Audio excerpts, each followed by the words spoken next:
ایک بھائی نے سوال کیا ہے کہ آج کل نماز میں دل نہیں لگتا، نماز میں دل لگانا پڑتا ہے، شیطان جو ہے وہ ہمارے ساتھ ہے اور وہ ہمیں نماز میں دل کہاں لگانے دے گا۔ جب آپ نماز پڑھیں تو نماز پڑھتے وقت جو ہاتھ ہیں ان کو ناف کے اوپر تھوڑا سختی کے ساتھ باندھ لیں، اس سے نماز کے اندر جتنے وساوس آتے ہیں ان کی انشاءاللہ جڑ سے کاٹ ہو جائے گی۔ ایک صاحب ہیں کراچی سے، انہوں نے سوال کیا ہے کہ کیا واش روم کے اندر وضو کیا جا سکتا ہے؟ تو بالکل واش روم کے اندر وضو کیا جا سکتا ہے۔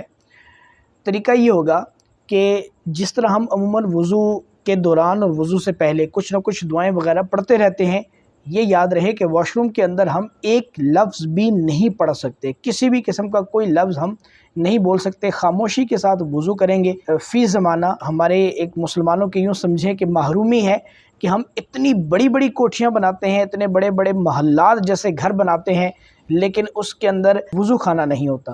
تو 2-4 سیٹوں پر مشتمل ایک وضو خانہ بھی ہمیں بنا دینا چاہیے کہ کبھی کبھار کسی خوشی غمی کی محفل میں اگر کسی مسلمان بھائی کو نماز پڑھنے کے لیے وضو کی حاجت پیش آئے تو وہ تسلی سے بیٹھ کر وضو کر سکے۔ بہرحال واش روم میں وضو کرنا جائز ہے۔